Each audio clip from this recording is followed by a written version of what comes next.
You are now watching NBA Playoffs with the Elite Insiders, starring Brandon Theo Dorsey and Khari Thompson. All right, welcome again. I'm Brandon Theo Dorsey. I'm Khari Thompson. And Khari, you know what? LaMarcus Aldridge has been lighting it up out there for the Portland Trailblazers against the Houston Rockets, looking like a star of the league. And some people are saying, is he the best power forward in the NBA? Today we're going to argue that. Khari, who do you think is the best power forward in the NBA? Well, let me preface this by saying Marcus is having a great pro season, but sorry, bro, you are not the best power forward in the league. I think on this one I'm going to have to go with Kevin Love. Oh, come on, man. Is it because y'all got the same facial hair, man? Come on. Don't come at the chin strap, bro. Come on. You just came with the chin strap. No, but actually it's because Kevin Love happens to be an inside-outside threat that averages 26 points per game and almost 13 rebounds per game. And he's also a pretty good defender. Oh, what?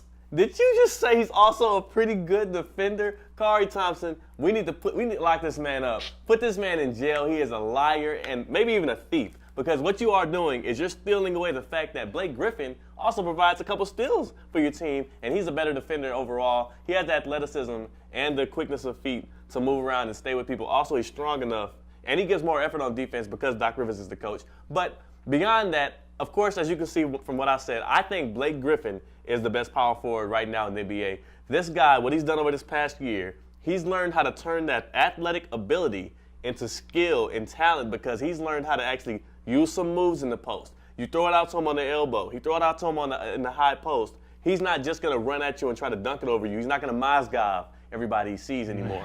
Now he's getting more skillful. Now he's getting more finesse. The new Blake Griffin makes the smart basketball play. He's the best power forward in the league. That's why, Khari, they're kind of saying that he's third in MVP talks right now.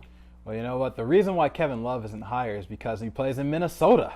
Come on, no one watches the Timberwolves. That's why he gets no exposure. Now, I know, Theo, you're going to come at me and try and say that's why his stats are inflated. There you go. But look, Kevin Love's stats are significantly better than Blake's anyway. So even if you deflate them a little bit, if you give them the Clippers deflation, right? Kevin Love still probably has on par or better stats than Blake Griffin. And what you failed to mention is that Blake Griffin has limited range.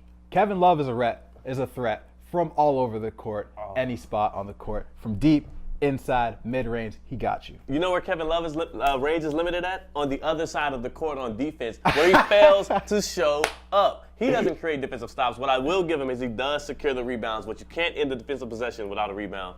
But this is not an argument to me. Kevin Love, a great player to see. I love his outside range. I love his ability, but he's in Minnesota. He gets a lot more attempts with the ball because we talked a little bit about how Blake Griffin has improved this year. When Chris Paul went down for the Clippers, you can't tell me Blake Griffin didn't look like one of the best players in the NBA. The way he showed up for the Clippers and the way that he carried that Clippers team and kept what they had going. When Chris Paul goes down, everybody's thinking that's it for the Clippers. They're going to take a big drought. They're going to probably step down in the seeding. No.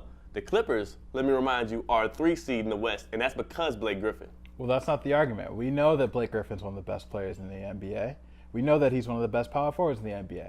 But the question is, who is better, Blake Griffin or Kevin Love? Blake Griffin. And that point was irrelevant. Yes, Blake Griffin stepped up, but who has to put the team on his back all day, every day for the T-Wolves? So what avail? They're not in the playoffs, Khari. Because their next best player is a 19-year-old kid.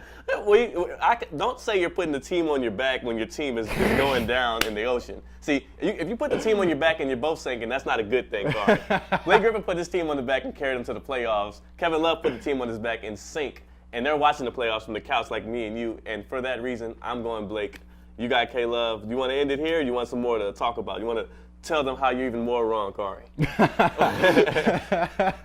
That's it? Well, look, you guys decide for yourself who you think is the best power forward. Please comment below with who you think is the better one. If you think it's Kevin Love, if you think LaMarcus Aldridge is, we'll respond to you and let you know. But I'm going Blake. He's going K-Love because they got the chin strap going. And, yeah, comment on the video, please, and you can check us out for some more on Elite Insiders. I'm Brandon Theo Dorsey. I'm Khari Thompson. See you next time.